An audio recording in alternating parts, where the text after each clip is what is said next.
We're talking all-out war between Saudi Arabia and Yemen. You're going to want to watch the footage of that.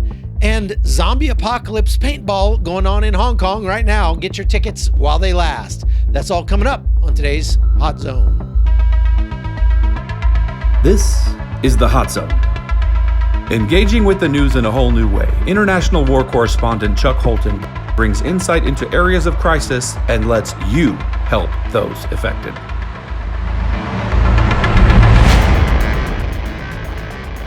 Hi folks, Chuck Holton here. Thanks for watching the Hot Zone. I hope you had a great weekend. Mine was kind of busy, flying back from the States, being out there in Reno, taking care of my mom. And I was at a security training event over the weekend, last weekend, at a church in Oak Brook, Illinois. And while we were there, there was an event at a mall near there where some guy drove a SUV right into the mall, took a left and kept on going and just drove and drove and drove, right, crashing over kiosks and crashing through Sears and everything like that. Fortunately, nobody was seriously hurt or killed, but the guy, who's like a 22-year-old dude, his last name is Garcia, was obviously stopped by, not the police. He probably would have been killed if he'd been stopped by the police, but he was stopped by shoppers in the mall who ran over and took his keys out of his car and kind of wrestled him down until the cops got there. And then he was charged yesterday with terrorism. Now, I don't know if that means he was actually meaning to commit a terrorist attack. I think that in the law there in Illinois, anybody who, causes mass chaos against I think I read somewhere it's like against an installation with up to 5 businesses, at least 5 businesses in it, can be charged with terrorism. So he has been charged with terrorism, but I mean, they've not come out and said he's Islamic jihadist. He's not, some kind of whack job like that. So we don't know if he meant to do that or if he's just an idiot and didn't know how to drive or what. But suffice it to say, that was kind of strange. We heard all of the vehicles, emergency vehicles, heading that direction that Saturday. And one of the guys that was supposed to speak at our church security conference was an FBI agent that got called away for that. So that was kind of a big deal in that area.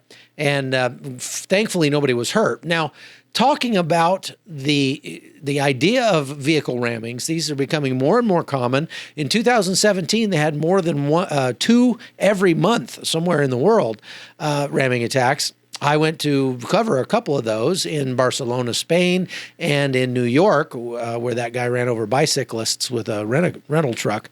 We'll talk more about that later on in October as we come up on the anniversary of that. But it is something we need to be aware of. And I think it really puts the lie to the idea that you can ban the weapon and stop the problem. Because if we ban guns, people use cars, people use acid attacks, people use knives, people use all sorts of things. And we see that more and more around the world. And really the only actual solution to this, as we all know, is Jesus, really. I mean, until you make it more part and parcel in the culture for people to put other people ahead of themselves and make other people more important in your own mind, put other people first, that kind of thing. I don't know why, honestly, Christianity gets such a bad rap. I mean, a religion that's predicated on do unto others as you'd have them do unto you, that's predicated on love your neighbor as yourself, it's predicated on the last shall be first and the first shall be last. I mean, these don't sound like really bad things. I'm not really sure why. I've always wondered why Christians get persecuted so much, except for the fact that we're just promised that we will be. But it certainly doesn't make logical sense. So let's move on to Yemen. Wow, a major attack by Houthi rebels into Saudi Arabia, not in Yemen. They've been fighting for more than 4 years over there. And it doesn't get a lot of press in the United States, mostly because it's very, very difficult for American journalists to get into Yemen without getting killed. And Saudi Arabia hasn't been real excited about having journalists there either. So that's why you just don't see much out of there. But showing up on Yemeni TV is this footage from apparently, this has not been corroborated, but it's apparently footage of the attacks where Houthi rebels say that they killed more than 500 Saudi soldiers and captured several thousand. And we're talking like 2 brigades, they say, that surrendered to them after being ambushed by Houthi rebels inside Saudi Arabia. Now, this comes on the heels of the massive attack against Saudi Arabia's oil and gas facilities was a week and a half ago. And so this is a bad development for Saudi Arabia and for the United States, because the United States is supporting Saudi Arabia in this. And we just sent U.S. troops to Saudi Arabia to kind of put up a missile defense system, basically to act as a deterrent to Iran.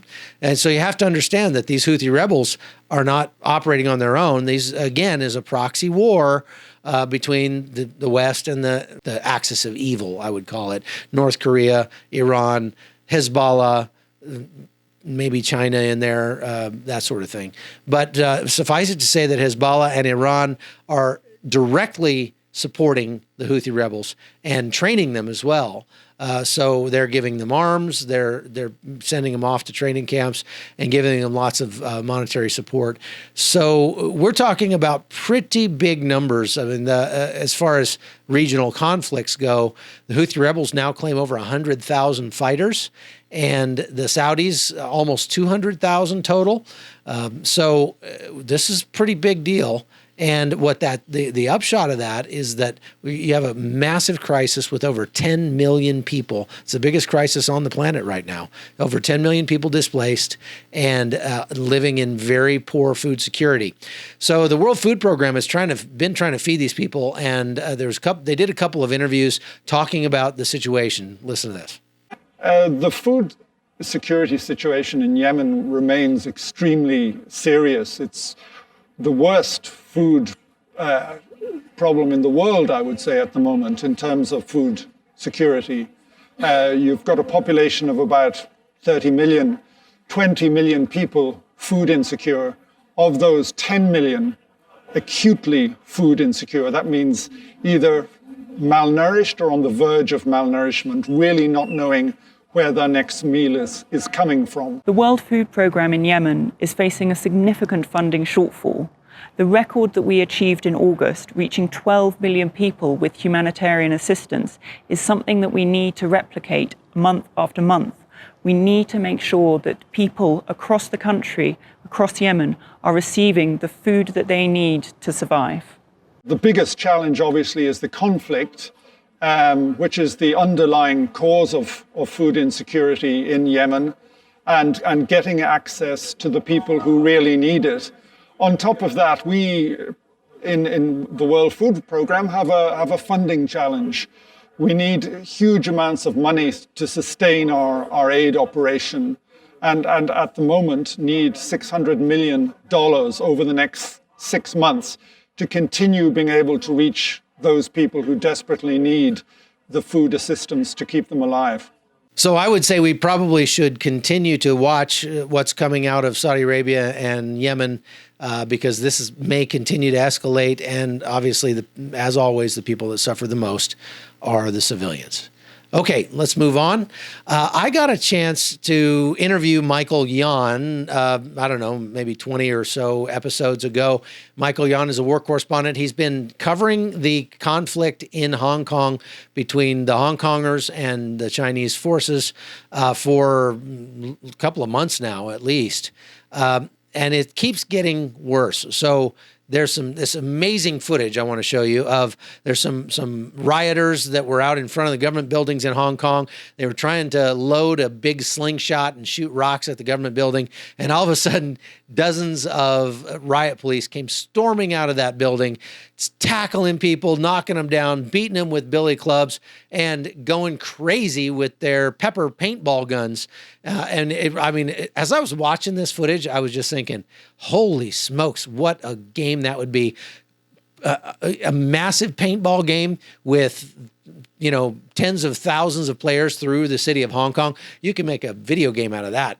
That'd be kind of fun, except for the fact that their paintballs are filled with pepper spray. And so that kind of, will ruin your afternoon. But things keep getting worse there. And Michael Yon swears up and down that we're very likely to see actually not just open rebellion, but maybe even some kind of civil war starting. The only reason we probably haven't seen that yet is because the people in Hong Kong were almost completely disarmed, so they don't have weapons. And so they're using makeshift weapons like these slingshots and things like that. Okay, lastly, I just wanted to play this piece that I shot a couple of months ago. I got a chance, real privilege to interview Bear Grylls, the survival expert and a former SAS soldier who's now the chief scout of the Scouts organization. And he has a new book coming out that's a devotional that he kind of wrote for himself and for his kids. But he released it, and I just want you to hear the interview I did with him about that. Check it out. Bear Grylls' name has become synonymous with adventure, and he's made a career on television surviving the most extreme environments imaginable. But off camera, he's also a businessman, author, and father of 3 boys. Many of his more than 20 books deal with the death-defying experiences of his life, but his most recent work, titled Soul Fuel, is a book of short devotionals aimed at those who don't feel comfortable with organized religion. I didn't really mean it to be public. I wrote this book because I try and do something every day at the start of the day, and I've just written down notes over the years of things that have helped me. So Soul Fuel is that. It's what I do every day, a little bit of food and fuel for in here to help me face the battles of the day and to face it in an empowered way, and where I secretly find my strength from. It's rooted in Christ's teaching, but it's all about love. The last time I sat down with Grylls was 7 years ago to discuss his autobiography, Mud, Sweat, and Tears. During that interview, Bear described how he came to trust Jesus as his Savior. I always had a really natural faith as a kid, where I just kind of knew God existed, and it felt very free and pretty wild and natural, and it wasn't religious. But then I went to school, and suddenly it all became much more religious, and I kind of thought, oh, I don't like this. And it was all about church going and people telling you not to smoke behind the bike shed when you're age 12. In the book, you said, I wasn't really interested in the God of endless school assemblies. I thought, if that's God, maybe I've got the whole kind of deal wrong. And I kind of ditched my faith. I think age about 16, I lost my godfather, who was like my second father to me, who lived with us and we were super close. And totally out of the blue, and it was a real shock to me. And I remember just wanting to pray but not knowing how to. And I remember sitting up this tree and saying a very simple prayer that said, will you be that friend to me that you were when I was like 5 and 6? And it felt natural. Amen. And that was actually the prayer of finding a faith. Many of the devotions in this book come out of his adventures since then, but he says those pale to the tough times we all face. I've never met a strong person who hasn't had a hard road a little bit, and I think there is an element to that. I think our faith, when we're put under fire, or we're scared and we're grieving, or we're facing some illness or whatever, in a way those are the times where the fluff gets blown away, the religious stuff gets blown away, and the really important stuff, which is, I'm beside you, I will help you, I'll hold you, which is what the message of faith is.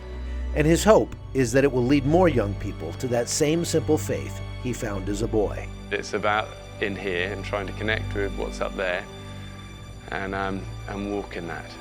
Faith is quiet and is broken, and in that brokenness finding a connection with the Almighty to say, I love you and you're forgiven and you'll find home here and you'll be strengthened here. For CBN News, I'm Chuck Holton. All right, folks, that's all I've got for today. Thanks for watching the podcast. There's lots more where this came from. We've got it going. And there's some big news coming in the next week, so stay tuned. The Hot Zone is produced by Amy Holton and Livefire Media. Copyright 2019.